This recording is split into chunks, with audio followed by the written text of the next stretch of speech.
You're listening to the Cantina Cast, your home for thought-provoking Star Wars talk. Join Albert and Jonesy in breaking down the latest news, trailers, movies, and of course, your favorite characters from a galaxy far, far away.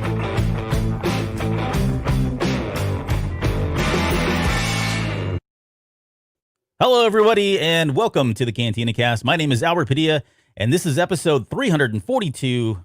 What is this? The Mandalorian, Chapter 7, The Reckoning. We're coming down to the wire. Only 2 episodes left in Season 1 as part of our revisit of The Mandalorian ahead of Season 2 starting up here in just a few weeks. And joining me tonight to help me kind of break this down is none other than Mr. Jonesy. Jonesy, welcome to the show. How are you doing tonight, sir? Doing all right. How about yourself? I'm doing good. What's that? Sugi. Suga, look at your shirt there. I just realized that was the Stay on Target shirt. So yeah, nice. Does it have the number on there? Oh yeah, it does. No, it says 12/2015. So this is when they again T-Fury. But yeah, when Force Awakens was announced, stay on target. Make sure this thing actually happens. And did it ever? So yeah, it's also one of my favorite just art kind of designs. I don't know if it's art or not, but I don't know. It was just always cool, little targeting computer. Yeah, if you go out to, and I'm not plugging this, trust me, but if you go out to our T Public show page. There's we've got somebody else that we've linked their shirt on there that has like a red one. It's all red with a yellow targeting computer on it, which looks phenomenal. So highly recommend that. We get no profit from that, by the way. So just throwing that out there. I think I went out there and actually brought that one in because it was cool. Yeah. And we are recording this on September 20th of 2020, and tonight is the Emmys. So if you're joining us live on YouTube, Facebook Live, or Twitch TV, and you guys want to watch all that, because we're not going to have eyes for that, but certainly if there's anything that pops up in any of the major Emmy awards that come up for The Mandalorian, should they get or should they win anything, let us know. I don't know how long it's going to go. Yeah. I don't think we probably will be off the air before they get to the final, best show or whatever it is. I forget now the one that they're nominated for. So, right. But yeah. They've already won a few, so that's cool. Yeah. I mean, they got the, what's his name? Got the music. And I'm going to screw up that guy's name. All right, I forget his name now. The best. I think they won best score. I saw that Facebook and Instagram feeds are completely blowing up right now. So everybody. So congratulations to everyone involved for the music. I know we've talked about the music a number of times here on the show. It's very fitting, very westerny. Sounds very. What's that? Great vibe. Yeah, fits the show's aesthetics perfectly. Perfect. Yep, I would agree. So did a great job on that. All right. Well, let's do this. Let's talk about Chapter 7, The Reckoning. And this is it's kind of like a two-parter show. And I was debating back and forth about, do we just lump them together? Do we make them separate? But figured we just separate them. There's enough here to talk about. So that's the approach that we're taking tonight. So this opens up really with this a surprise visit, if you will, from Greef Karga to the Mandalorian. And he has a proposition to him. He wants him to return tomorrow, bring the child as bait. Karga will provide guards, and once they get close, Mando kills the client. All that seems pretty straightforward, pretty simple. Karga would get gets his city back, if you will, now that the Imperials are all kind of running around. There's a lot more of them going on here. Mando will stop the hunters from coming. So this is he's thinking about doing this from his perspective. I need to do this in order to stop the hunters from potentially attacking the child. Right. And that's pretty much how it plays out. I mean, there's a couple wrinkles here and there, but I guess the biggest wrinkle was the unexpected, or maybe it wasn't so unexpected, notion that there was actually another person, right? A higher level up person, which we come to find out as Moff Gideon. But for the most part, this is exactly how it goes down. Right. Yeah. And I mean, it really does. This sequence, though, with Greef was just really odd. The performance was a little strange. It seemed a bit wooden or pre-planned. I mean, we had lots of questions as soon as we were hearing it, right? Is this legit? Mm-hmm. Is he going to backstab him? This can't be a real legit thing. And if you're thinking through it, I'm still trying to understand exactly how the Mandalorian thought this was.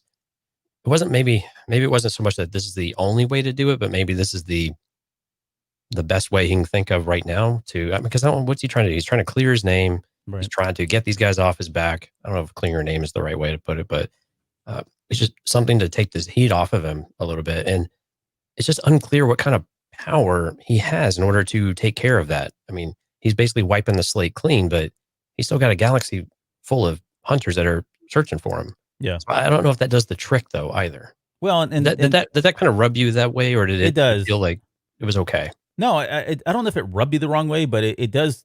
Like, I question the decision making here. Like, really, was this the best decision? And this, it's, you're kind of touching on something that I have a problem with, because, and maybe this kind of helps to explain it. And it's just this a very simple question of Grief Karga introduces himself or greets himself as, I think he calls him friend or something like that. Like, hey, friend, buddy, whatever. And like, okay, hold up. When you guys last saw each other, I mean, he was basically trying to shoot you, and then you took a shot at him. And based on the way the conversation goes, hey, you're probably surprised to see me. We don't get no reaction from the Mandalorian. Not that we would see it if we did. So Right. you're left to think that he did this. He did try to shoot him and wasn't aiming for the Beskar, which we talked about. You know, there's that question of, did he know the Beskar was there? Did he aim for that and try to just incapacitate him, or did he really try and take his life? And for if you go by, he tried to take his life. Now you've got this guy calling him saying, "Hey, buddy, old pal." I mean, it would be, I wouldn't trust him at all, given what just happened, right? So I think it does question whether or not he was exercised the best judgment here. But then it also speaks to this idea, well, maybe they really were good friends, like as best friends, as good as friends as the Mando can be, still being stoic, right? And Grief Karga being who he is as a leader. I mean, there's probably some boundaries there or whatever. But maybe they did have this relationship prior to this that we don't see, and that's where he's appealing here, trying to pull at that heartstring, if you will. Other than that, I can't really think of a really good reason that he would necessarily entertain this offer. Now, I think Right. the end result will always be the same. I think he realizes that the hunters are not going to stop until the client is dealt with and taken care of. Until that happens, this is just going to be everyday life. I don't want to go through with this. He's probably thinking about a lot of different options, but maybe it was just the convenience that this option was presented to him by Grief Karga that he decided to take it. Right, and we're still given this idea that the client is this, for lack of a better word, a warlord, who you're, like you were saying, is at the top of the food chain for this sect or for this sector or whatever it might be. When clearly someone else is pulling the strings, we find that out pretty clearly. But it seems like someone else is trying to do this anyway. As you just kind of get this feeling. But yeah, I've never really subscribed that they're friends in any capacity. It was a friendship of convenience and of good fortune, maybe. Of, he's got an ace in the hole with the Mandalorian, and he's going to bring him success and glory. I did like, though, that he still had the hole in his shirt. When he said, "You're probably surprised to see me," and you can still see the hole. I thought that was great that they brought that forward to this episode that reminds you, like, no, he really did shoot him. It wasn't pretend or anything like that. Yeah. I thought it'd been funny if he had like pointed it out, like, "Hey, you might be surprised to see me, huh? Look at this, I'm still alive." Right, but it still wasn't clear though if I mean, you can't gauge any facial expressions, right? Which is always difficult, and even body language. Pedro Pascal is really good at kind of hiding the body language, maybe giving you just enough to know he's doing something, but not to really cue him off on what he's doing. So you don't really know if he's surprised. I think he got a slight little head tilt, but again, maybe that was just him listening rather than being all of that surprise. Because again, I'm still kind of under the impression that he did this a bit on purpose, Right. Or where he shot him was on purpose. Yeah. But Okay. Well, he takes the offer, but he realizes, okay, I can't do this alone, or maybe I'm not going to go do this alone, and immediately decides he's going to go ahead and re-enlist. And and this is like, I love TV shows, movies where there's this assembly of different people that he or she brings together. And it's just a recipe. It's a trope that's been used many times in just about every type of show, whatever that you love. But I do love the fact that what's that? Putting together a crew. Putting together a queue, right? We saw that in Solo. But so his first stop is back to Sorgan. So he goes out there to pick up Cara, and she's obviously she's right in the middle of a bar fight, which I thought was kind of cool. And she seems to be enjoying herself, right? Like she seems to be just relishing in the fact that she is getting to beat the snot out of somebody. It's not really get hit just as much as do the hitting. Oh apparently. yeah. I mean, and she seems to be enjoying it. Like it's, she got hit, she turns around, you can see her smirking. She likes it. I mean, she feels alive. There's probably, I was questioning like why she would want to go here. Why wouldn't she just want to calm down and be restless? But it's probably a couple parts, right? It's probably boredom. Sit in this small, quaint town, not a lot to do. Part of it's probably income. She's probably, we saw that she's getting money from this. So that's a way to get beer money or whatever you want to call it, Swatika money. And part of it's just purpose too. Like if you think about where she's been with her life, yeah, she's done a lot of different things. She's seen a lot of things, but what is her purpose now in life? She doesn't really have one that we know of. And maybe Right. this is it. This is just temporary for her, but at least it gives her something to do, something to occupy her time now that she is, quote, retired. Yeah, I mean, that's a great point. I mean, what entertains her? Is she going back and forth to the village? Is she's just coming into town to hang out? I mean, for an ex-drop soldier, she's probably bored off her butt most of the time Yep. with nothing really else to do. So you're right. Now they've got this little fighting thing going, a little extra money in your pocket. Someone's spiking the Spatska. So go from there. But yeah, I mean, it's just something I mean, it's a great, I mean, she, like you said, she feels alive. She's staying in shape and still gets to, work out some of that aggression and some of that post-traumatic trauma. Yeah. Pent up rage. That's redundant, post-traumatic trauma. But anyway, Maybe.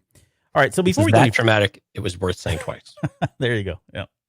Let's before we go any further, I thought we'd recap this because there's a lot of terminology that gets thrown at us, and some of this we've heard before, like in the Bounty Hunter series and that sort of thing. But you got pucks, you've got chits, that's CHIT, you've got chits, you've got fobs, and you have chain codes.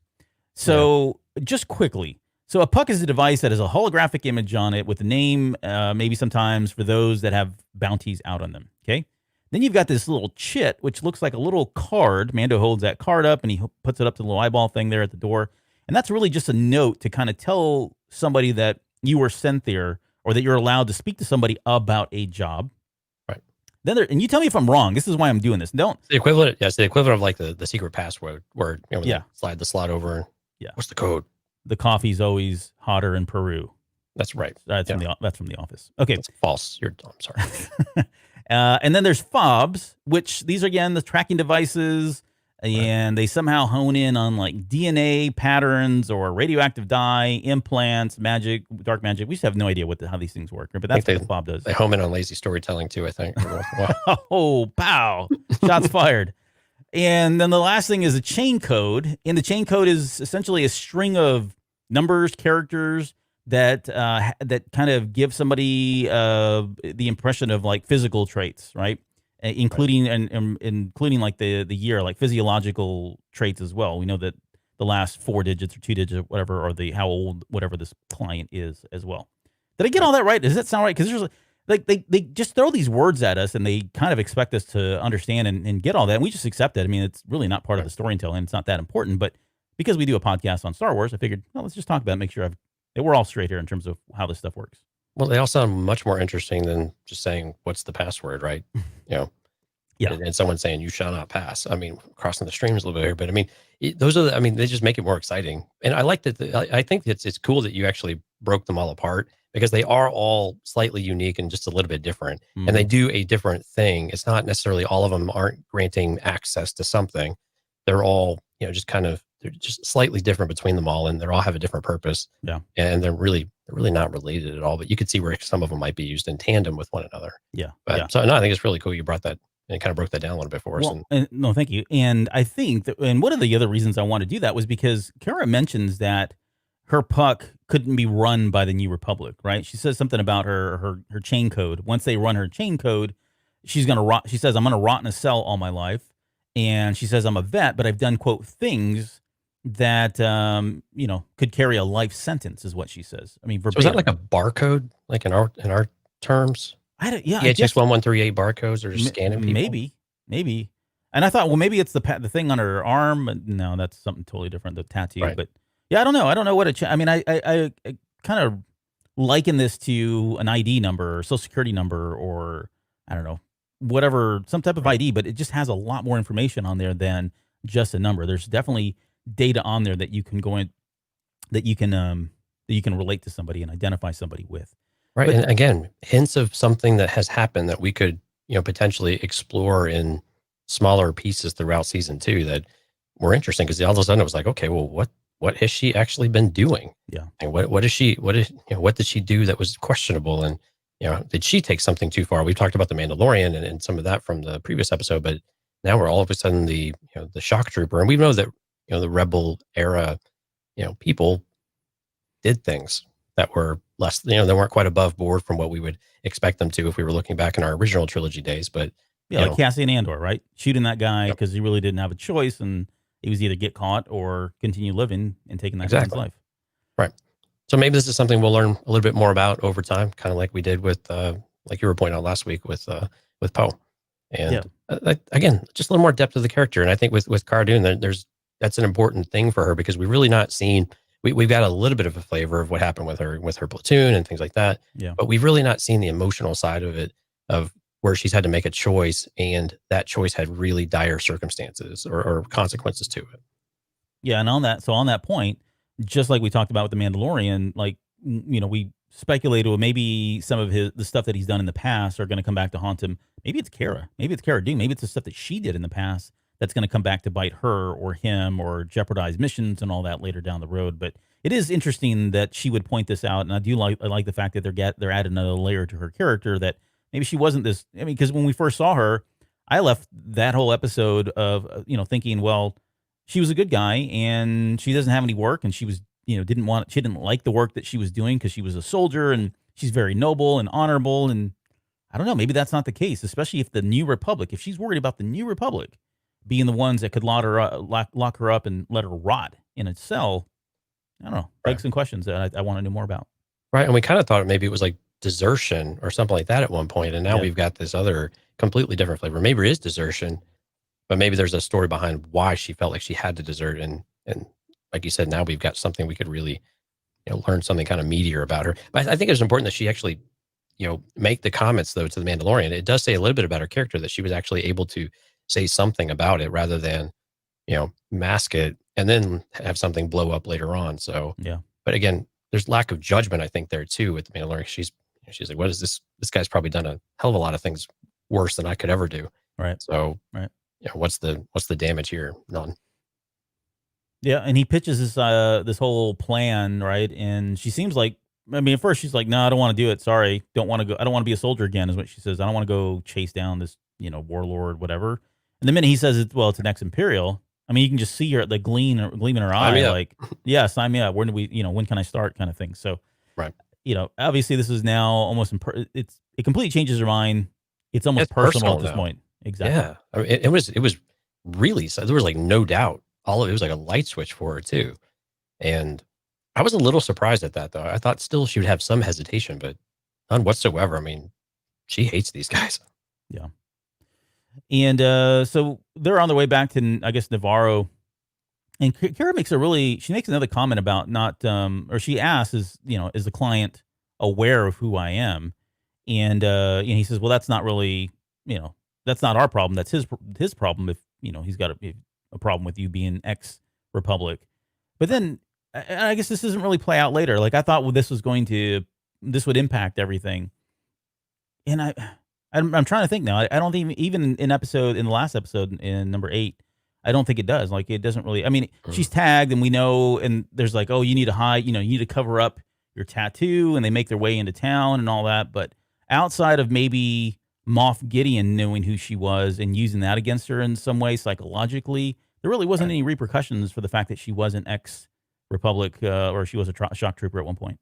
Right. Yeah, and they played this too. I mean, they kind of set us up that it could be, but they had to wrap it. The plan that they had kind of at the last minute, that she would be the one that would have captured him, and those types of things kind of worked. They probably looked a little bit suspicious, but and they worked well enough. But she was adamant. She was like against this plan from the beginning, though, and she says it multiple times, even after we go and jump and we get Kuiil. But she was against it, and she does not like Greef at all, and doesn't trust him as far as she can throw him. Well, she can probably throw him quite far, but yeah. There was no love lost. She's like, just shoot this, and let's just move on with ourselves, please. Yes. Yeah, I think she smelled it coming from a long ways away. Oh yeah, and he had to too. I mean, he knew what was up. Yeah, he did. That's why he brought backup. Right, he brought backup, and I think originally he was going in with just Cara, but given that the child is up there jacking around with the equipment and nearly sent them spiraling into whatever. He felt like, okay, I needed somebody else to kind of help protect and watch a child. I mean, I can't go in guns blazing with a child with me. That puts the kid in harm's way. And so, he starts thinking about, okay, who's the best person I could have or bring in to help protect? It's interesting that he went with Kuiil and not what's her name from Tatooine, but not that, I don't know. There's, I guess it wouldn't be the first choice, but it doesn't make for a really good storyline, right? So right, he doesn't go there. Even the a girlfriend or a daughter, Yeah. or something like that. Of course, it was a dangerous mission, so I could understand why some of those choices might be better. But I think also, before we get too much into Queel, the child understood what they were talking about. Oh, I got a I mean, quote. Well, do you think that? Because I know that was a people Sure have said, seems like it though. yeah. Because I was listening, so I kind of had to go back and kind of rewatch that scene briefly. And voice inflection and the way that they were talking doesn't necessarily give any indication of imminent danger or anything like that, that would send him into the spiral where he feels he's just got to start flipping switches all over the place. So, on some level, he has to be able to understand some of basic now. At least it suggests that, for him to have responded so severely. Does that am I on to something there, or am I looking a little bit too into this? So personally, I don't. I think you're in two camps here. Either you believe the kid heard something, understood it, and decided, I'm going to take over this mission and try to get their attention or divert us away or whatever, right? That's one. The other one is, this is simply a child, and they are prone to touching and grabbing everything at all times. And it becomes a double duty. Trying to do anything with a small child, as you may know, is ridiculous. You Right. can't. Like, it just requires, it's a whole nother level of stress and anxiety, and you're worried about them getting hurt and all that. So I don't know. I don't like, if he did hear this and decided to do something, why would he, like, of all things, why would he do that? It just, I don't understand the motive. And I guess maybe the question is, what was he trying to do? Was he trying to stop their current course to, what do you call it? Navarro. Thank you. Was he trying to stop the course to Navarro? Was he just trying to, like, wreck the ship? I mean, I don't know what his motive would have been. He didn't pull him out of hyperspace. It sounded like they were just, he pulled a brake and made them start spinning or doing whatever they were doing. But In space. Yep. No, and again, I think he was just flipping switches of whatever happened, just to try to, I don't know. So we keep calling him a baby, and actually the client calls him a baby. Mhm. A number of people call him a baby. And while he's not a baby necessarily, but he is maybe, I think you and I have kind of agreed, he's basically a toddler of sorts. So Yeah. he understands enough, but maybe he doesn't know how to, express any of that. So it's just anxiety and freaking out, to where he's just arbitrarily flipping anything that does it. I mean, we kind of see that he's just yanking on whatever he can. It seems more like a tantrum Mhm. than anything remotely tangible or thought. I mean, he's not actually got a true plan. He's just like, I just got to do something. Like, what do I got to do? I know how to, if I push these buttons, I know stuff happens because I've flipped it before and stuff happened. So let me go up here and just flip a bunch of stuff, and then we can just stop this all together. So I don't think there was any, like, motive of, like, oh, I can't go there, I got to, disable the ship or anything. He's just Right, just a cry for attention, if you will.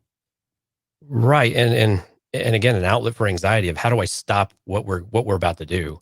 And that's what he's capable of doing in this moment. Yeah. Well, Yeah, I can see. I capable of definitely more, see but it. we didn't get there yet. No, I know, and I definitely see both sides. And I don't know that it really makes a difference one way or the other, but or maybe it does. I mean, I think if you go by the camp, if you were in the camp that he heard, he understood, he took action, then yes, that says a lot about what he actually is hearing and what he does actually understand. Which, Right. right, maybe we see a little bit more of in season 2. So, so they end up, either way, they go back to, is it Arvel 7, the planet where Quill's on? Yep. And Quill sees him and says, child hasn't aged much at all. Mando says that he thinks it's a clone. He calls it a strand cast, which I don't remember that term ever being used. Mm-mm. I forgot to go do research on that, so I do apologize for that. But I couldn't remember if that term had actually been used before, a strand cast. But Quill says that it's not a clone, and he's not engineered, that he actually has a past life, where either he was working, I think he said he's working the gene farms, right? Mhm. And just, says that, hey, no, this thing's not a clone. It's natural. And he says it's been evolved. It's, too ugly is what I think is what he says. But this goes back to the whole, if you go back to, the client's assistant there, Dr. whatever, Zhivago, whatever his name was. That doctor, with that patch, and we talked to the speculation around that about whether or not that was in Camino. We've seen a planet now in season 2 that looks like it's on water. Maybe that's Camino, but maybe there is a trail here with cloning, and maybe there isn't. But I think that's where this was going. I think they were trying to, maybe was this a red herring in some way? I think a little bit, because I mean, I think we landed, I think, where the doctor was trying, or at least what they were commissioned to do. Mhm. was to potentially clone whatever this species is. Yeah. So I think again, I still fall in that camp that was they were trying to take what it has, learn from it, possibly replicate it or produce it or do something with it, maybe for the emperor or whatnot. But those types of things seem more likely than an exceptionally rare species, at least what we believe is exceptionally rare. And for that to be a clone seems very unlikely because really the only way they would be able to do that was to actually have some sort of sample. Now, I want to put the hats on, Okay. Mr. Padilla. They could have had access to Yoda's cloak and other effects of Yoda's, right, to actually have DNA samples, Mhm. and presumably even Yaddle, right? So I think all of that is actually it's possible. All of it's plausible that they could have done something to replicate. The problem is the age of the child at 50 years old. At Right. 50 years old, a lot of this all of this stuff predates even Phantom Menace. Is that right? Roughly, somewhere in there. Yeah. So we would have that something like that would have that Yoda would have been able to allow something like that seems unlikely to me, given given the control they had on the Jedi Temple. Palpatine was not in powers; he didn't have access to a lot of things. So a lot of things that have to line up just aren't there in order to actually clone one of the species that we know existed at the time back in that era. Yeah. And I'll stop there. well, no, that's fine. No, it's all fair Dr. points. Pershing, thank you, Music Train. Yes. Yeah. I don't, personally, I'm not in he's a clone camp of any sort. He's a offspring of Yoda. I'm not in any of that stuff. I mean, I get it. There's certainly strong arguments for all of that stuff, but I don't know. It doesn't feel like that's the story right now. Maybe the story is they want to clone this thing, but I don't believe that it is a clone. So again, I think it's a red herring, and I think it was interesting. I do wonder if they were going to go, he makes a comment about Kara looking perfect, basically. He's like taking a page right out of Lando's book in wooing women, right? He's kind of appealing to how good she's looking.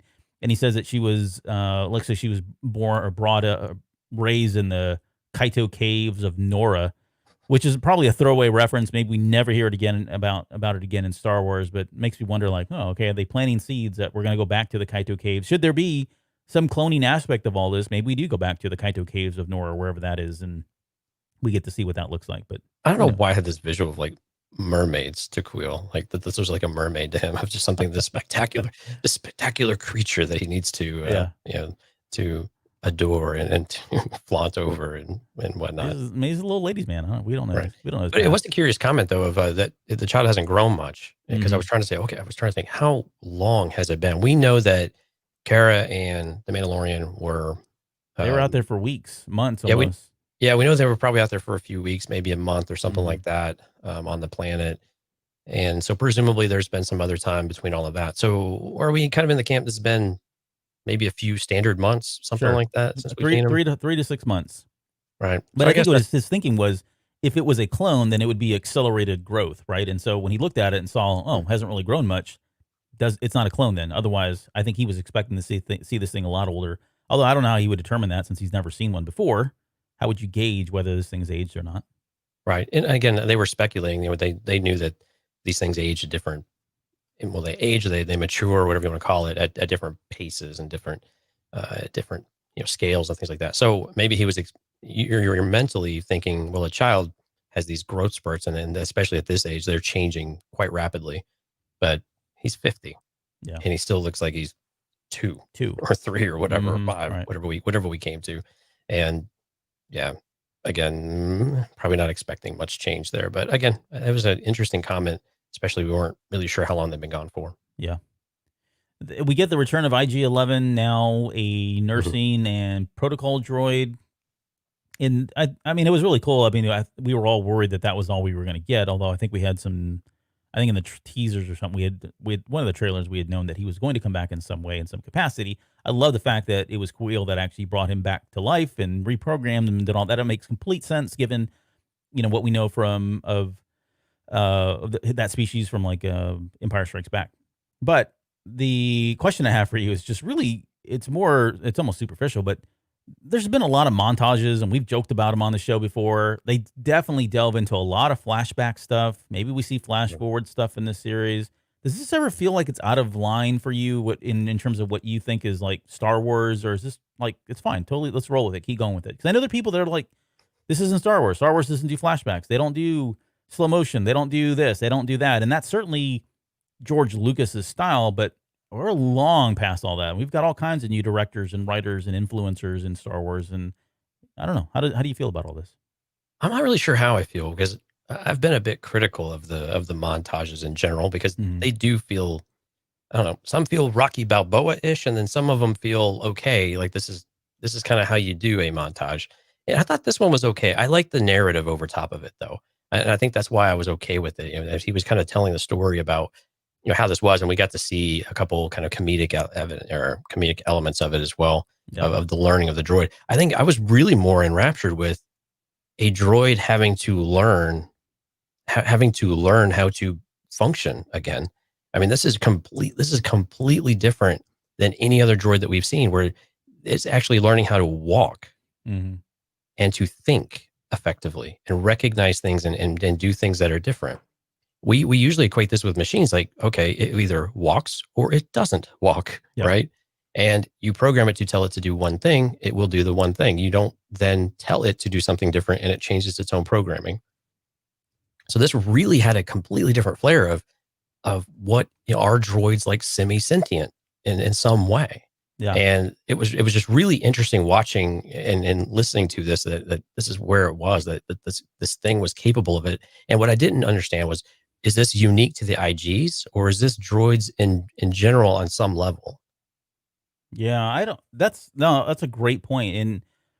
And one maybe unique to Kuiil, maybe unique to his abilities. Maybe he's just that good that he's able to program these things to the point where they do take on more humanistic characteristics and personality traits, that kind of thing. Because he even says, when he's talking about rebuilding the droid, he says it took on a personality, is what Kuiil says. Yeah. Right. And then he says that it was patience and affirmation. This was what he used to build the droid, right? And that's like, okay, wait a minute. That's patience and affirmation. So patience meaning you're going to allow this thing to make mistakes. You're going to encourage it, tell it it's fine, tell it's okay, keep going. And then affirmation is, I mean, that's a humanistic characteristic, like you being told you did a great job. And robots and droids, they don't work that way unless they've got some kind of a soul in them, right? To be able to say, okay, yeah, I can do this, that kind of thing. That's why you affirm people, to help them feel better, right? And those are the traits. Those are exactly what Kuiil was using here. And then this all kind of contradicts itself. I shouldn't say contradict, but it's a little different later on in, I think it's in the next episode, in the final episode, when IG-11 keeps talking about, I'm not alive, I'm just a droid. You know, this is what I meant to do. And the Mando of all people is the one that's really feeling it, right? And feeling that this thing is alive, or having feelings for this thing because of what he's done and the personality and the character traits it's been able to display and convey over these last two episodes. So it's a very interesting, and it's not unique. The whole sequence was just it kind of turned what we thought about, you know, inorganics kind of on our head, of where we actually consider them in the same realm as an organic, of learning. And like you said, affirmation. I mean, you have to, like you said, affirmation only works if you can feel that positive support. You know, and that you feel someone is, you know, kind of with you on the path. Right. And this is the first droid. But I mean, you could argue C-3PO's in this camp, R2-D2's in this camp. There is R2-D5. I mean, that's a whole nother level when you look at certain point of view novel, the novelization there. Yeah. There's plenty of instances like that, but we've just never seen one have to learn how to do things again. Yeah. When 3PO gets rebooted, he's functional. He just doesn't have memories. All right. Anyway, all right. Well, we've beaten droids to death, I think. But so it's kind of it was an interesting thing to see on screen and actually be semi-addressed, or at least more poignantly posed on the big screen, if you will. Yeah. Compared to books or whatever mediums, that they've come up in other ways. Okay, so there was one other thing that I lifted from this sequence as well, and it's Kuiil talking about how he found the droid. He reprogrammed it, and he says he did so based on the charter of the New Republic. And I'm assuming just on that line alone, okay, so if you pick up a droid, it's like in Texas. If you run something over with your car, you get to keep it. That's a joke. I don't know if that's true or not. But I like finders keepers is what it felt like to me. Right. So he's able to pick it up. But then I started questioning, okay, well that makes sense. So they've got a charter of the New Republic. But I said, wait, hold on a second. Why is that so important? Like of all the things and we know what the charter, we know, well, not, I shouldn't say that. We know some of the things from the Charter of the New Republic, like if, go back to Bloodlines, right? Mhm. Leia couldn't be held responsible for the sins of her father, right? That was one of the things that came out of the Charter of the New Republic, is that a sibling or a child, daughter, whatever, from somebody that did something really awful can't be held accountable for those crimes if that person's no longer around. That's like a real weighted, debatable thing that has substance and definitely something you would want to put in a charter. At some point, though, I mean, is this thing that long where they had to go in and say, oh, and by the way, on top of all these other really, controversial and type things, if you find a droid, you get to keep it, because that's been going on for a lot and there's really no law and we just want to nip it in the bud at this point. I don't know. It's Well, interesting that they quoted that of all things. Right, and this feels like the Wild West. So why would you even care about rules? I mean, he lives on the outskirts. Yeah. And there's no this whole place feels lawless to me. Does it feel lawless to you for the most part? Oh yeah, for sure. Yeah, so I just don't understand why this is even important to bring up. It was just a curious comment and I don't know. Now all of a sudden we care about the Republic. I mean, it's just, I don't know. Or maybe he was showing that he is just a law-abiding citizen, and Maybe he didn't want people to think he did anything kind of fishy here. And so he's had to point out that in accordance with the Charter of the New Republic, I did exactly what I was allowed to do within my rights, that kind of thing. But I don't know. He could have just said, no one was alive to stop me. So I just kind of collected the trash and left. Exactly. Yeah. All right. Well, we've killed that horse too. So the other thing he says is droids aren't good or bad. He says they're neutral reflections of those who imprint them. And this harks back to the Karate Kid, not to channel again the basement, but I think of the Karate Kid where he meant, Miyagi says there's no such thing as a bad student, only bad teachers, right? And that's kind of what the message is here, is that all droids are just really, they're good or evil because of the people that program and the people that get their hands on them. Beyond that, it's, they are neutral for the most part. Yeah, that makes sense. But then Mando says he's seen otherwise, and he doesn't really elaborate on that. My only assumption is he's seen droids like IG-88 and some of these other ruthless killing droids that seem to like to almost relish in killing people or death and destruction and that kind of thing that goes beyond what somebody would normally program to do. Like they've taken on these lives and they've taken on these personalities where they enjoy that. They're psychopaths, right? Maybe he's across 000. 000 is like prime. We know he example of hasn't, by the way. Well, Yeah. actually, we don't know that. No, I don't know. Well, yeah, no, we don't. I'm trying to remember where Trip landed after all of that. So I'm assuming that's what we get. So hopefully they play on that here later. That'd be kind of cool to see some of that.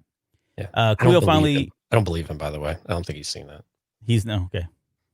Going against the grain. Right. Kuiil's in as well. So he's got his third, fourth members now. Says he's going to join, and he's joining simply because he doesn't want this child to end up in a life of servitude to the Empire. He really wants to ensure that. And again, he makes it personal. So Kara is in this for personal reasons. Mando's in this for personal reasons. Now you've got Kuiil in this for personal reasons. And you could argue that even IG-11 at the very end, some of the decisions he makes are almost personal to some extent. But we'll get to that when we get to the final chapter here. Right. And we start to see a theme with Kuiil, though, about, the skill of his hands and some of his history of his life of servitude and how he came into it and how he got out of it as well. And, and some of the points that he has, because, Kara's kind of on team Kuiil a little bit for a while here. And then they have a lot of conflict until, he wants to prove himself to her. So it was kind of interesting how that went. Yeah. All right. We get back on the Razor Crest. And again, I don't know if you caught this, but when they get back on the Razor Quest, the camera's panning back. We see the blurgs are sitting there and they're eating stuff. Kuiil pulls out like this tube, and it's a long tube. On one end, it's got like a flashlight kind of almost connected to the tube, and he starts puffing on this thing. And they never explain what it is. I went back and looked at all I couldn't even, when I was Googling, I was finding stuff I didn't really want to know about. But yeah, so there was nothing I could find on what this tube was that he was. And again, it's like a hookah. Yeah.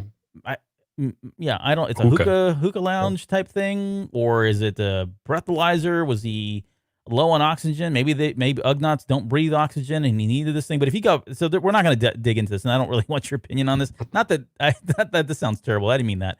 I just meant if you're watching this show right now, listening to this podcast, Go back and watch and look what I'm talking about. He's got this weird translucent tube with a flashlight at the very end. He's like puffing on it. So you are not the first person to bring this up, Albert. So rest assured, you are not alone. Is it a bong? That's what I want to know. I don't know. Maybe it is. All right, we'll move on. So we get to they're doing their little arm wrestling thing, going over the top there, if you will. Another 80s reference.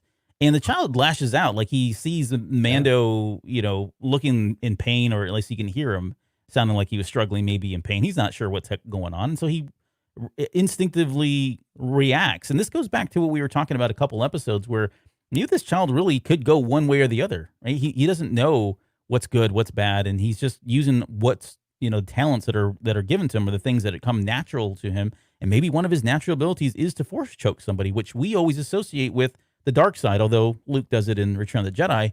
But traditionally, that's something we would reserve, or think that only somebody that was on the path of the dark side, or was able to harness the dark side, would be capable of doing.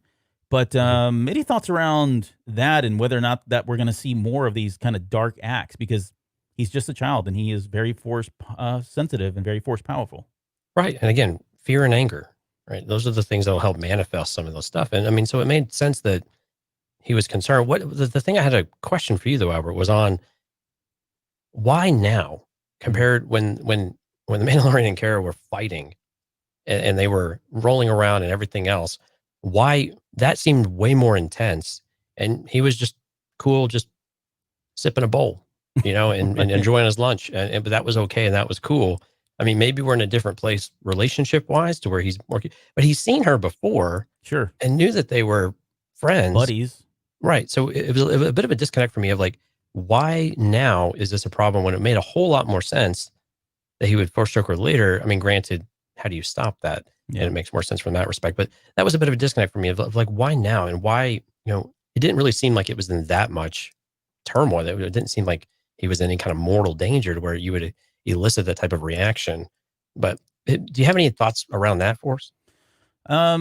I think no, nothing that really makes sense. For me, it just seems like it's a matter of story convenience. Like they've got to be able to. They want to keep hitting this idea that they're going to have to in season 2. And again, we're at the very last 2 episodes of the season, so they've got to start planting these seeds about what to look forward to, and maybe where this goes. Because right after that, we get Kuiil saying that he's seen this. He's heard rumors of the Force and heard rumors of the Jedi before. And then couple that with the armorer saying you need to take this child back to, these sorcerers, and we get the if you look at the trailer that we got for season 2, right? There's that voiceover of them, so they're replaying all of that. So I think it was just a matter of convenience to kind of plant the seed and say, here's where we're going.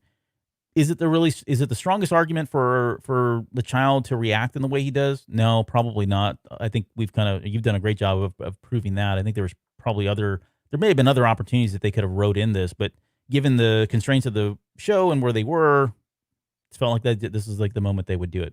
I don't know. I don't really have a good reason. I can't justify it really that well, I guess. Well, and again, we do get to see the dichotomy, the dual aspect of this, of the fear and the anger compared to what we see from him later on with the compassion side of things. Yeah. And the willing, somewhat of sacrifice, right? Yeah. So I thought it was a good, way to see different aspects of things. I thought that was nice. It was cool to see some of these other abilities come out though. So cool factor was definitely there. Sure. But some of the story factor, little hard to really grab onto and kind of get all the way there with what they were trying to accomplish on the writing. Yeah. I mean, it's cool and relatable. Like we all had a reaction when we saw whoa. I mean, who else have we seen use force chokes, right?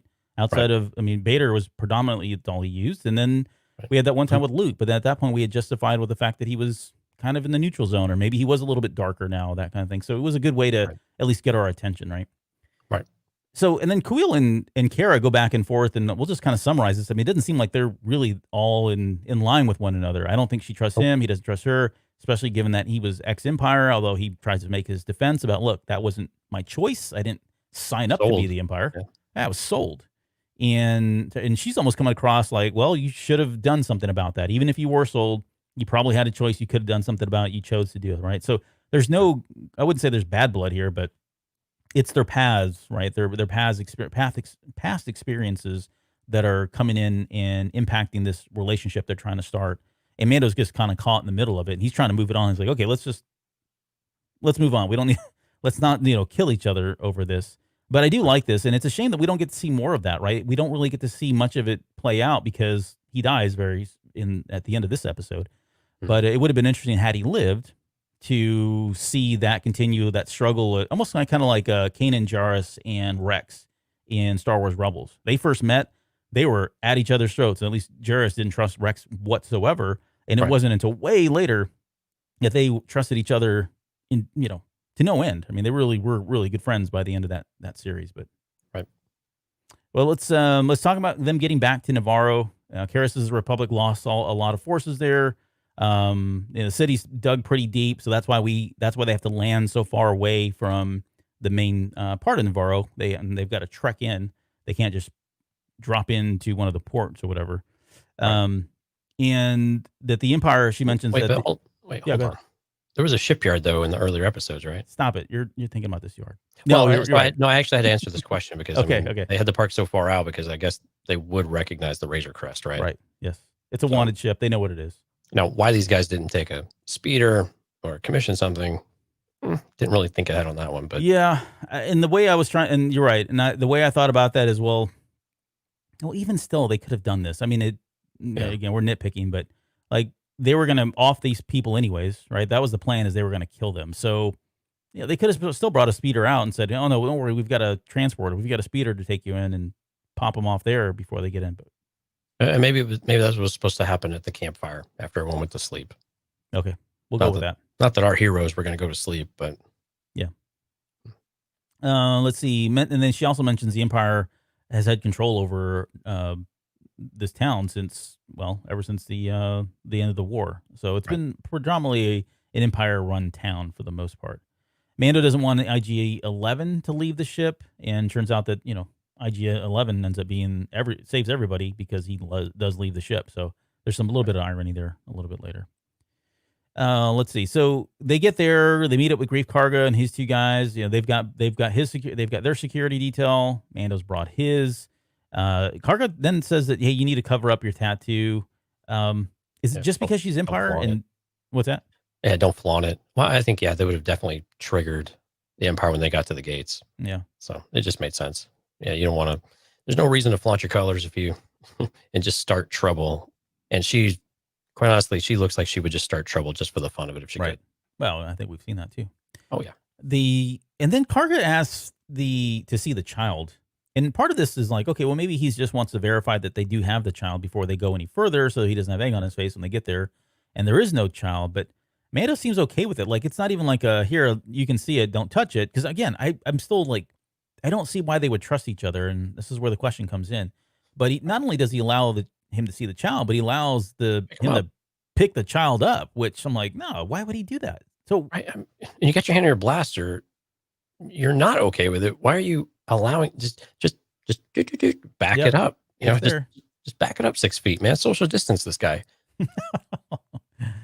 I don't know. It's a year from now, that joke is not going to make sense. It's not going to hold up well. No, it probably won't.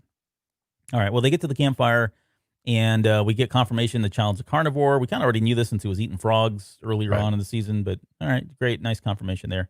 I think of the Yoda saying, "How did you get so big eating food of this kind?" and that sort of thing. I'd always assumed that he was just a vegetarian, given what he was eating, which was like weeds and broth. But Karga thinks that. We know Yoda was killing animals though with a bow and arrow. Well, that we knew that. I'm saying when you go back to Empire though, the first time seeing Empire back in the 80s, I just thought he was eating shrubbery and stuff. It was, the comic book, we know he's actually hunting game with a bow and arrow. Yeah, no, I'm with you. I thought he was eating soup and beans. Soup and beans. It's a diet of working on his Cajun. Yeah, maybe.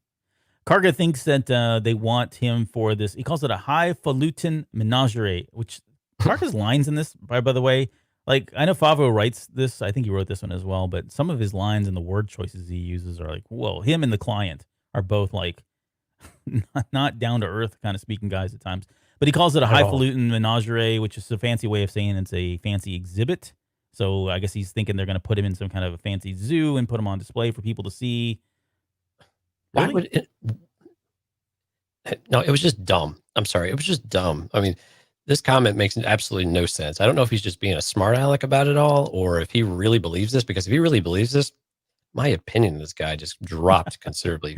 Because why would an Imperial be going to dump a Great ton of money lengths. into this? Yeah. Yeah. And why would the Imperials be like running a circus effectively? Mhm. It's just okay. All right. Well, they go over the plan. Who's talks- Bravo?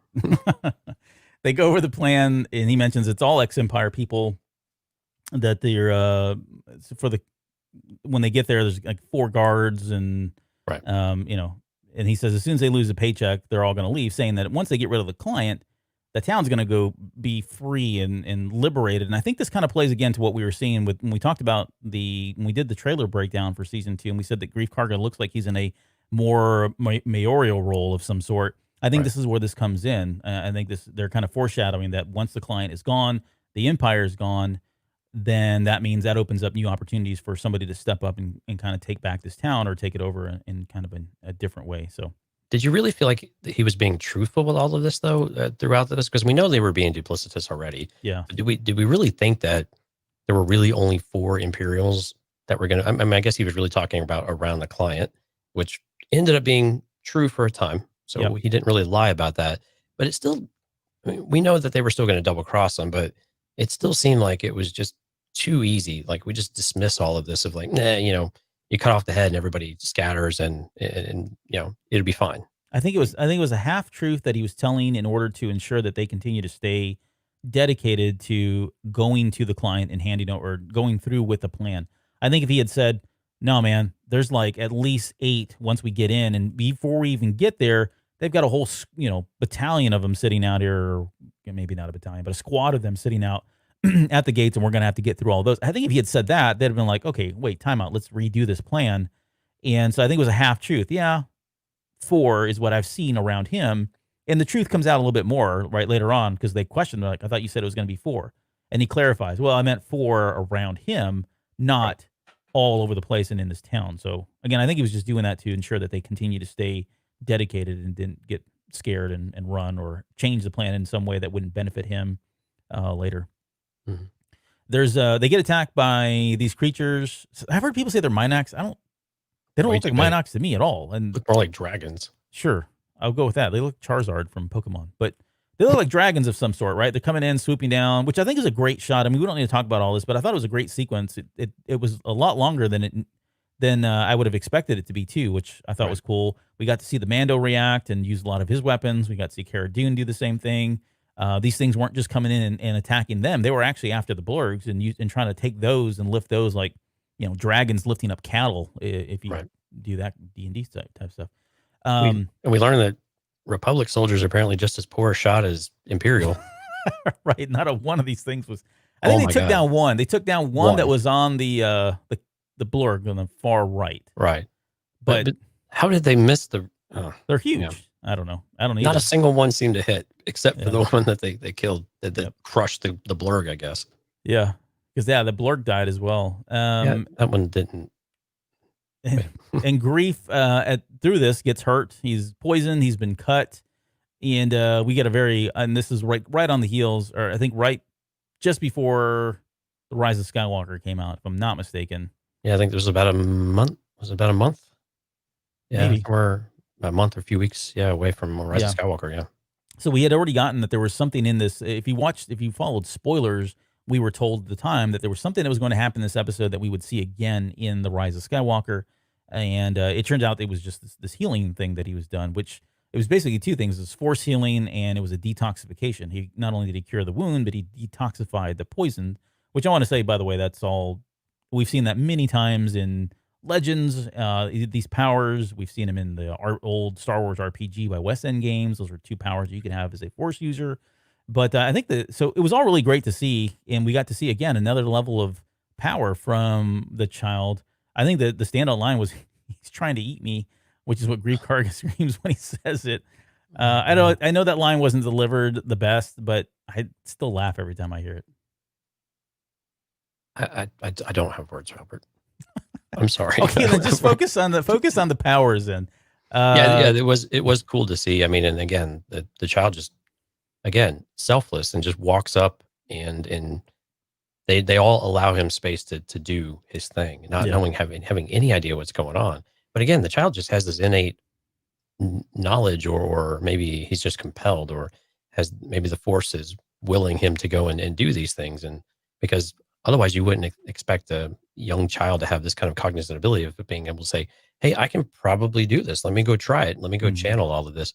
And that was less than clear. Now, again, it was a nice, while it was really on the nose for what Rise of Skywalker is going to show us as well, I liked that we didn't really get all of the flavor of it. Although we get, like, looking at it retrospectively, we still see that it did take something out of the child to do this. Yeah.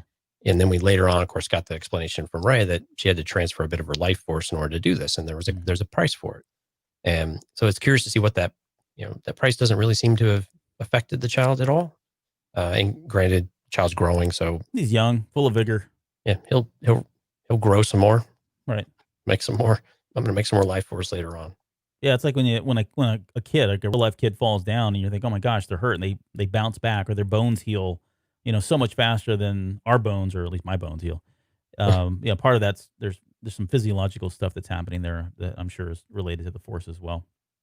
Right. And and all this plays out a little bit later because it really does change Grief Karga's mindset. I mean, it really changes everything about the plan, which we'll talk about. And originally, again, they were going to do a double. We fast forward to them there. They're standing there right before the town. And he's like, "Well, this is it." And we get the double cross happening with Grief Karga, where he turns around, takes two shots at the hired men that he had, the bounty hunters or mercenaries or whatever it was they had Right. with them, kills those guys. And but then he basically tells them that, look, I had given what happened last night, I've changed my mind. I'm a good person now. We still need to go through with this plan. It's still better. The plan doesn't change. You still need protection. You need to protect the child. No other way to do that than get rid of the client. I want my town back. I'll restore your good name, all that. So he's really trying to sell him on all this. And Kara doesn't really want any part of this. Kind of what we were talking about earlier. She's like, no, Kill him. kill him, get rid of him. This is stupid. Why are we doing this? He's already double crossed us. So it was a good moment. It was one of the more dramatic moments I think that we've had between the three of those main characters talking about what was going to happen there. Right. Yeah. I mean, it was a little bit predictable, I guess, in that regard. I still didn't quite understand the motive very well as to how this was better and what that showed him, aside from having a heart. Maybe. I mean, I'm still trying to understand what extra does he benefit from this now that he's seen the ability of the child compared with what his original plan was. The original plan was still to go in there and kill him. I guess if they're going to kill him I guess if they're going to kill him prematurely, they weren't going to rid them of the Imperials, I suppose. Probably. Yeah. I got myself there. All right. No, that's good. And part of it is just, I think, him being like, hey, this is now twice that I've had my life saved, or twice I've almost died, and Right. the constant is Mando and the child, and I'm going to change my ways, kind of thing. Not explicitly said, but Right. part of that probably played into it. But they still had to put a lot of trust in Karga in order to do this. Now, granted, they changed the plan, sent the child back, but they still had to put a lot of trust in him, considering they were still walking into an Imperial stronghold. Granted, they didn't know just how much of a stronghold it really was still. Yeah. So they get into the belly of the beast, right? They head into the town, and there's obviously a lot more than just 4 guards. They're noticing people just standing around there. They get checked by one of the scout troopers, Yep. and he's reading off somebody's chain code, which we talked about at the very beginning. I don't know whose chain code he was reading. I don't know if it was Grief's. I assume it's Grief, since Grief is the one that handed his. Right. Yeah, but I guess the more important thing is that they do make mention that ever since Mando crashed the safe house, that a lot more of the Imperial guards had shown up. And so maybe to Grief's credit, maybe he wasn't aware that there were actually this many that showed up, because he does feel like, you can tell he's looking around like, holy crap, how are we going to pull this off? There's a lot more of them than there are of us. Right. And it seems like he's been a bit displaced as well, entirely. Like, they're not the guild operations. And I think he says this, guild operations have basically been shut down. They've scattered. The work has dried up. Yep. So it makes a lot of sense. He doesn't know what's going on, and he's on the outsides now looking in. His status has definitely been, basically just completely eliminated. Yep. We get to the very last part of this episode where we're going to end, but this is back with the client. There's a lot of great lines and a lot of great dialogue here. from Show the me client. the baby. Show me the baby, which is now a meme, like meme sensation everywhere. But he's admiring the Beskar. You know, he wants to pour a drink to kind of celebrate this moment with Grief Karga. And Man, creepy dad moment though, or creepy uncle moment where he's like reaching up to his face and like, he's man, all seeping with creepiness. how is that okay, Mando? I don't know. Beskar That's a lot of protects him. control, man. Yeah, he is creepy.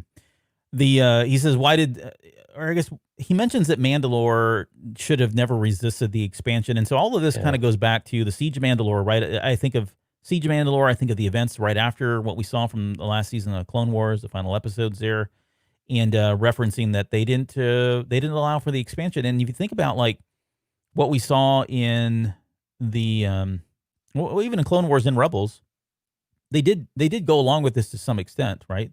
But maybe just never, not as far, right? And I don't know what this is yet because this is all still to be determined. I think we'll probably get some of this if they continue to touch on the Siege of Mandalore, post Siege of Mandalore, and what exactly happened to Mandalore and how they did fall, what the purge was, to what extent the purge was. But the question I have is like, what was it an expansion of? Was it just an expansion of the Empire, allowing them to expand into Mandalore and really embed themselves in Mandalore like they had never done before, or something else? That's how I took it. I mean, they were expansion mode. We know the Empire had to have control, and you have to control the ones, the hot spots where you know you're going to have the most difficult time controlling it.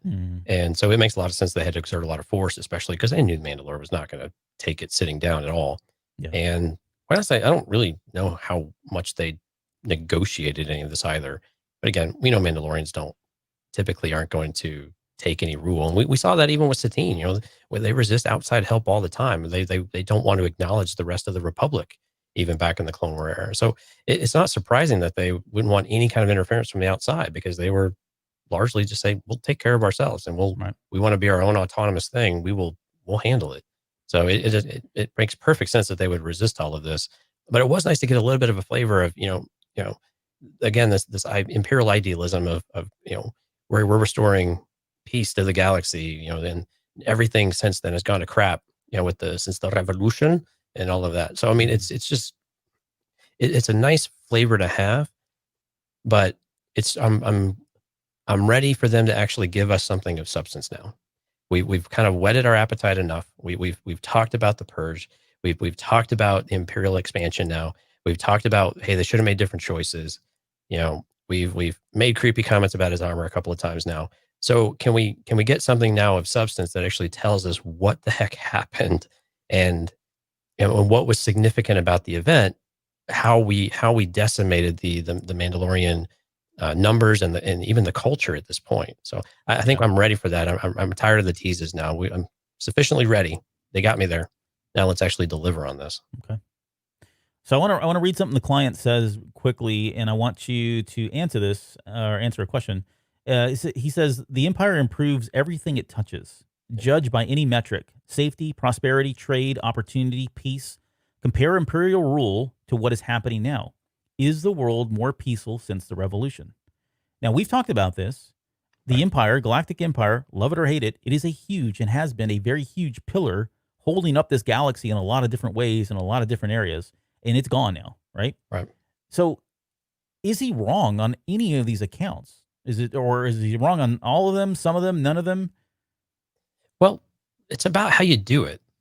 So if you're using tyranny and fear in order to accomplish all of those things, going to go out on a limb and say it's wrong.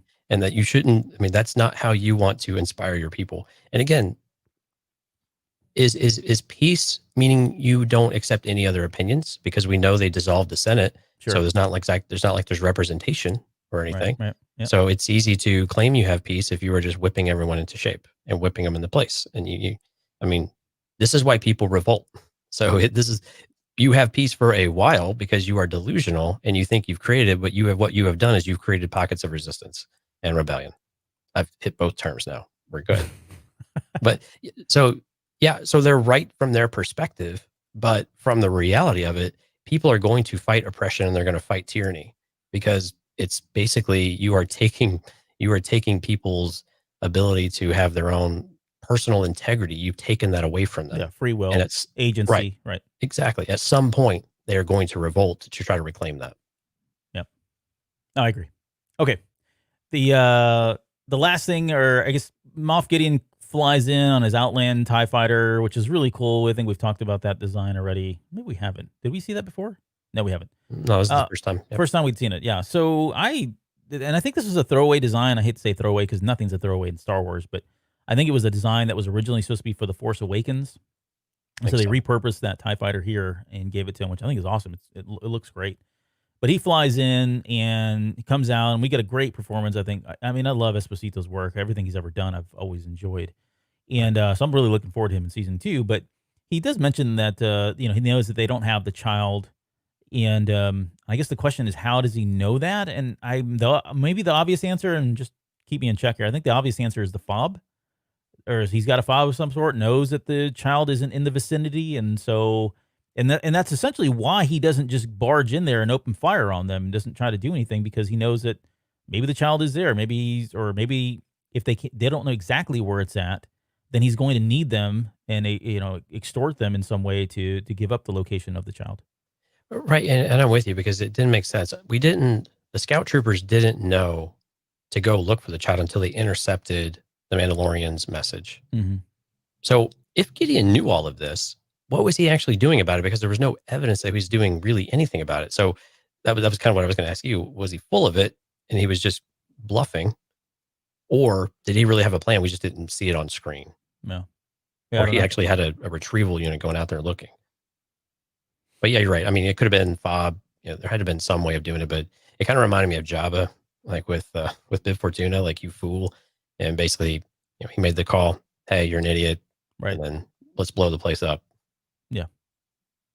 So they're pinned down. They've got Death Troopers, Stormtroopers. There's an Imperial troop transport that shows up. I mean, everybody comes over there, shows up for all at the very the end there.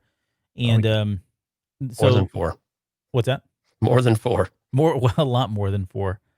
And awesome to see the behind the scenes stuff. We had heard the story that there was going to be real 501st people in one of these episodes, and when we saw cool. That, I think it was at Celebration, they had mentioned this. And I think this is some of the scenes we had seen at Celebration last year as well. So it was finally cool to finally see the scene that we had heard so much about.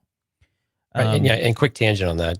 It is really cool when the creators of something go out and reach into the fandom and say, hey, you guys really do this well. Do you want to be part of it? Well, and they're benefiting too, because they're saving money. Presumably they probably didn't pay these guys anything, maybe fed them lunch. And we have all these people who are going to show up. They're going to have screen accurate armor. They wanted to do their own stunts and stuff, I guess. I don't know. Yep. And they will actually play the part.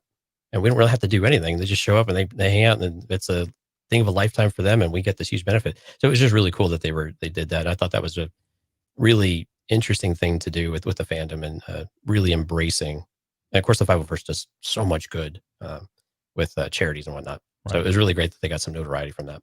That'd be cool if they continue to do this, right? Maybe they open it up to the Mandos and the Republic, and there's a number of them out there. But that'd be really interesting to see them continue to exercise all that.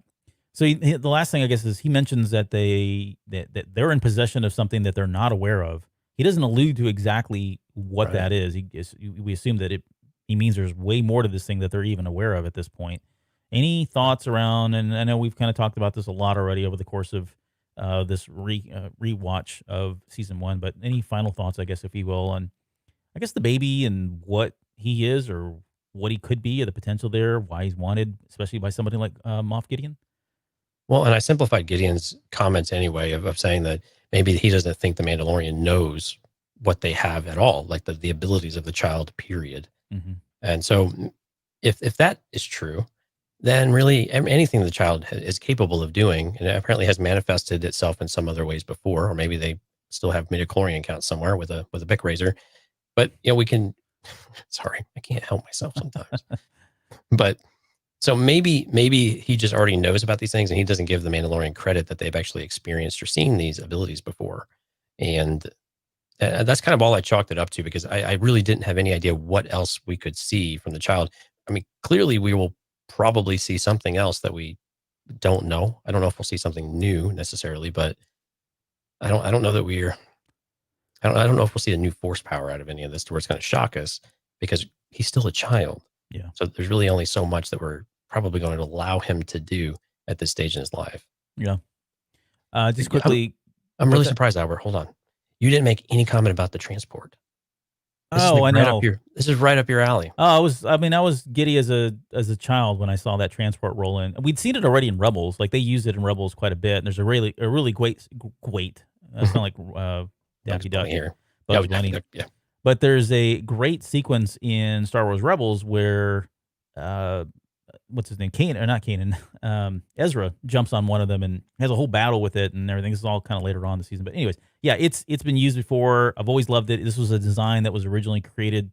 It was one of what's his name's original creations, and never got used in the original films. But yeah, it was great to see it all over again. Well, and Kenner produced a toy, and Yeah. people were like, "What is this thing?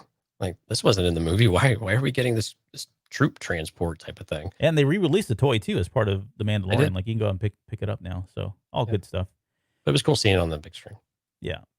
Conti had a question. She said, "Oops, very confused. Moff Gideon spoke to them while they were trapped in the bar and gave them until the sun went down as a deadline." And they do talk about this and they explain it just a little bit because you would think he opened fire on all of them already, just destroyed the whole bar, killed his client, didn't really care whatsoever.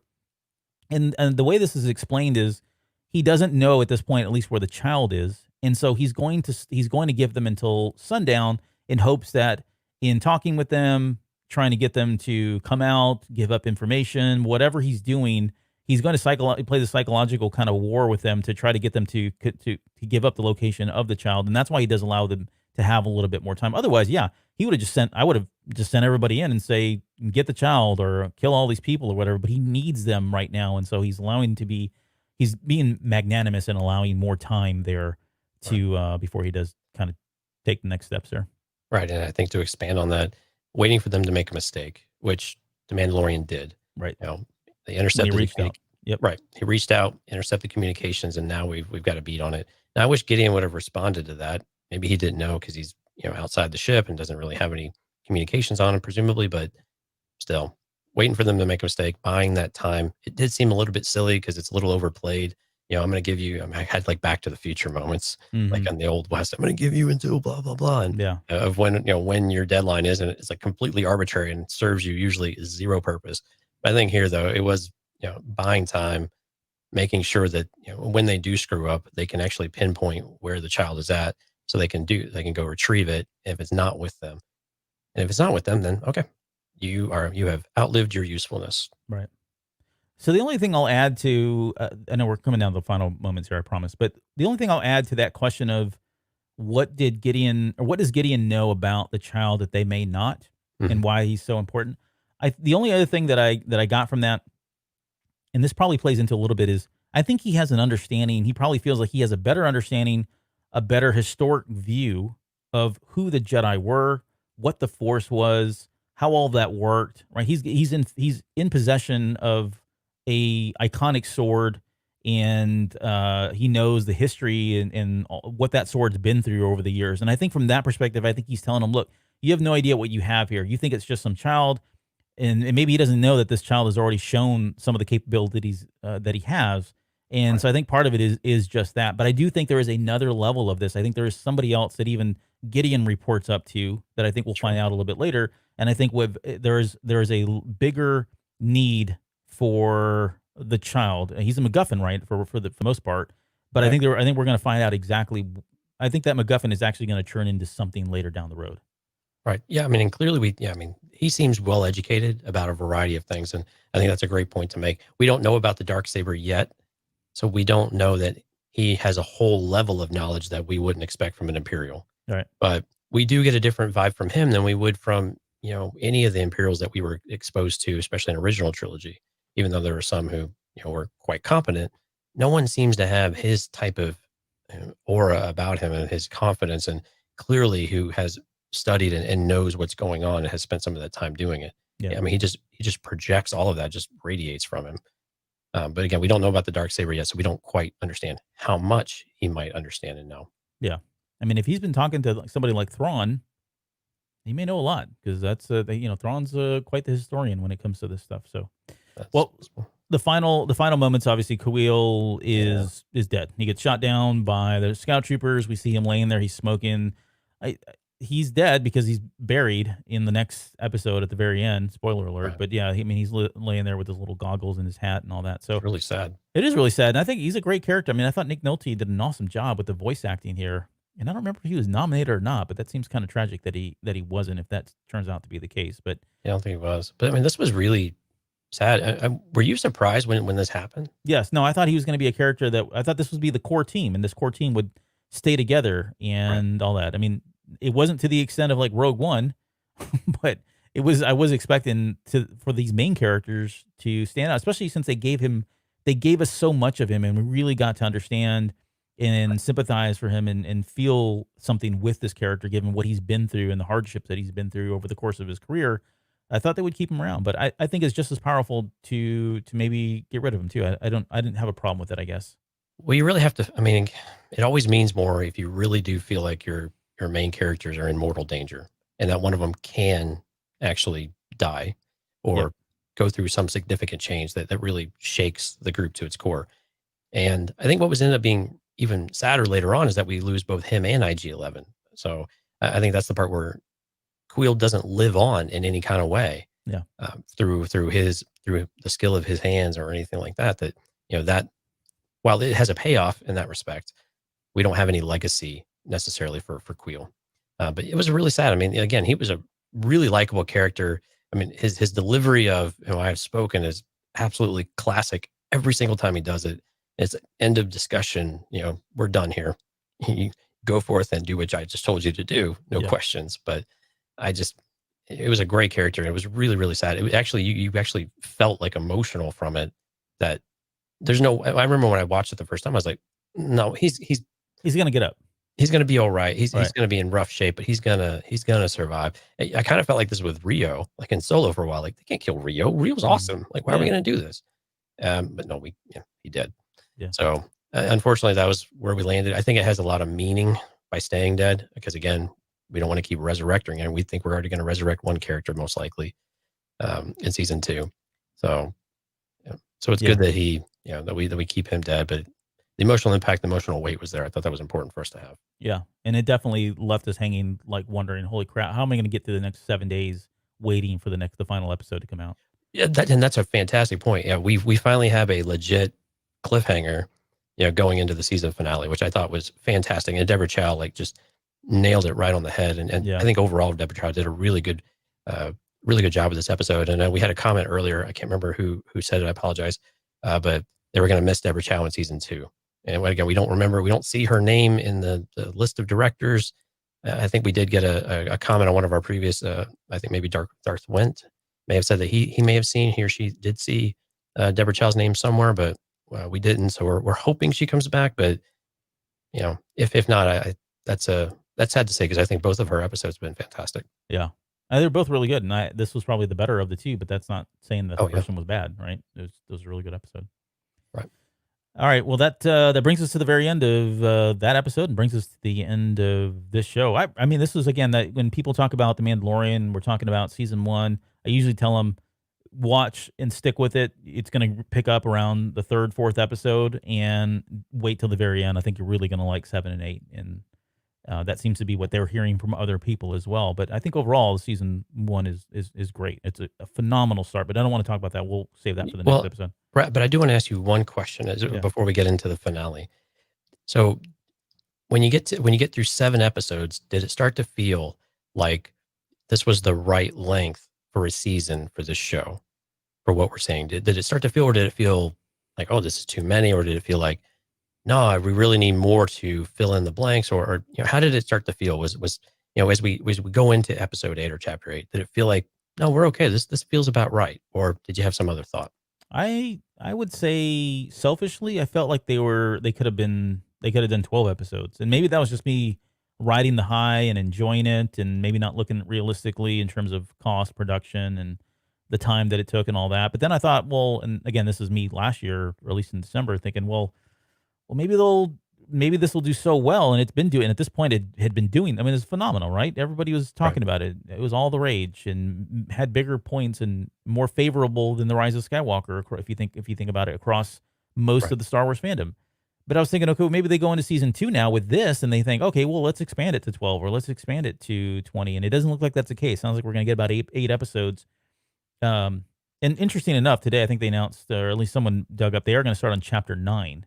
So they're not going to restart and start over with chapter 1 for season 2. This will be just chapter 9 that comes out as the first episode. So, but yeah, I think I would have liked to have more episodes. I felt like there was definitely plenty that they gave us that they could have kept talking about with season 1. But I think anything less than 8, I would have felt short changed a little bit. But I was happy with it. I wasn't, kicking over cans or kicking rocks.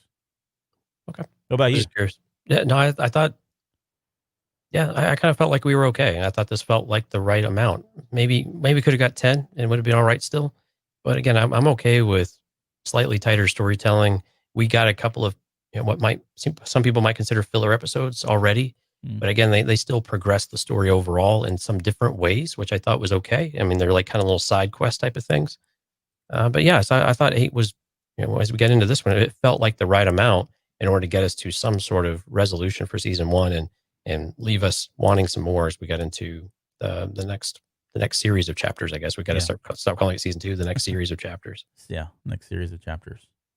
All right, well, with that, we're going to end the episode here. We'll be back next week for Chapter 8, The Redemption. We'll wrap this up, kind of give our final thoughts on Season 1. And then, not to be outdone, we'll still be talking a little bit about Mando. So I do want to mention on October 4th, tentatively as it stands today, which would be our next show after that, that'll be episode 344. We are going to do a question and answer show. So it's been a while since we've done a Q&A show here. But you should see those start popping up on social media. You can email us your questions. You can post them on social medias. If you're into Discord and on our Discord server, there's a channel that we have there that you can go in and post questions. But we really want to kind of focus this on The Mandalorian as much as possible because we're right on the cusp of coming into season 2. So bring your Mandalorian questions and send those over to us. We'd love to answer them on here. And as always, if you're a Patreon member, you get first dibs. So if we get too many questions, we'll go with the Patreons first, and then we'll do the other questions right after that as well. And who knows, since it's a live stream, if you happen to join the live stream and ask a couple of questions there, maybe we'll have the time to answer a few live on the air, which would be a lot of fun. Yeah, that would be fun. Get you to think on your feet a little bit. Yeah, get us to think on our feet. No, what are you talking about? No, I rely on you. You do all the mental lifting here. No, I don't do that. Any of that stuff here. All right. Any final questions before we get out of here? Any final thoughts before we get out of here? No, let's go for another round of Spotchka. Let's get out. Okay, Spotchka all around for everybody. We'll see you guys next week.